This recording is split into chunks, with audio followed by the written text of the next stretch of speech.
Hello guys, আজ সকাল সকাল চললাম মা বিশ্বহরীর পুজো দিতে। খুব মন চাইছে কখন যে যাব মায়ের কাছে, মায়ের মুখ দর্শন করতে। তাই চললাম। ইনচুরা হচ্ছে বলাগড় ব্লকের অন্তর্গত ইনচুরা ঝাপার নামে পরিচিত। এখানে প্রত্যেক বছরই মেলা হয়, কিন্তু প্রত্যেক বছর আমার যাওয়া হয় না। প্রায় 6 বছর পর আমি যাচ্ছি, তার জন্য খুব এক্সাইটেড। আমি কখন সেই জায়গায় গিয়ে পৌঁছাবো।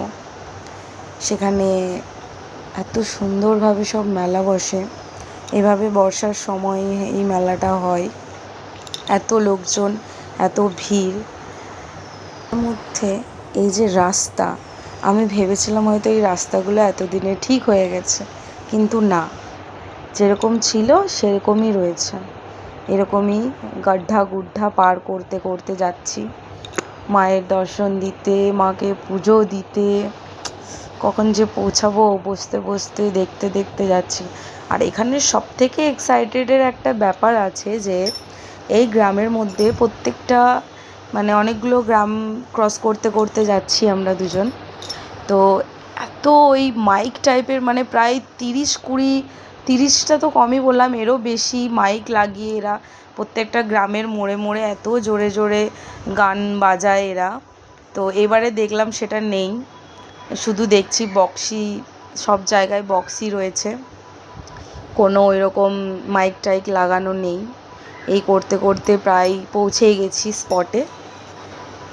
এবার মায়ের কাছে চললাম। এত বৃষ্টি হচ্ছে, বৃষ্টির মধ্যে সবাই হাঁটছে যাচ্ছে ভিজতে ভিজতে, কেউ খালি পায়ে যাচ্ছে। আমি তো ওইভাবেই যাচ্ছি, দুজনে একদম শাড়ি টাড়ি তুলে চলছি। আর এই যে দেখুন, বাজনা বাজাতে বাজাতে একটা একটা গ্রাম যাচ্ছে। এখানে ছোট ছোট করে সব প্রসাদের রয়েছে, তোমার 30 টাকা 50 টাকা থেকে শুরু। তো এখান থেকে আমরা দুজনও একটা নিয়ে নিলাম, নিয়ে মায়ের কাছে যাব এবার পুজো দিতে। আমিও খুব এক্সাইটেড তোমাদের দেখানোর জন্য মাকে। আমি একা কেন দেখব, আপনারা সবাই একসাথে দেখবেন। চলুন মায়ের দর্শন করা যাক। আর এখানে আরেকটা জিনিস বলি, এখানে পাঁঠা বলি দেওয়া হয়। যাদের যাদের যে মানত করা থাকে সেই মানত অনুসারে পাঁঠা বলি করা হয়। সেটাও আমি আর বেশিক্ষণ দেখলাম না, আমার খুব ভয় লাগে। এই যে মায়ের মন্দির, আমরা অলমোস্ট পৌঁছে গেছি। এবার আমি ঢুকছি, চলো দেখো তোমরা সবাই।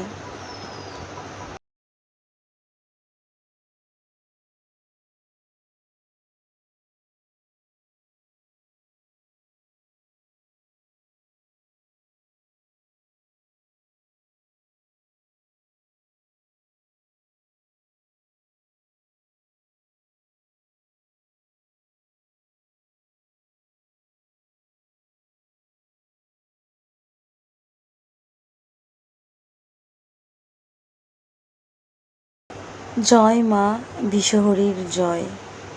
সবার মঙ্গল করো মা, তোমার আশীর্বাদে সবাই সুস্থ থাকুক, ভালো থাকুক। তুমি সবার মঙ্গল করো মা, তোমার আশীর্বাদ সারা জীবন এভাবেই সবার কাছে থাকুক। গল্প তোমাদের সাথে শেয়ার করছি।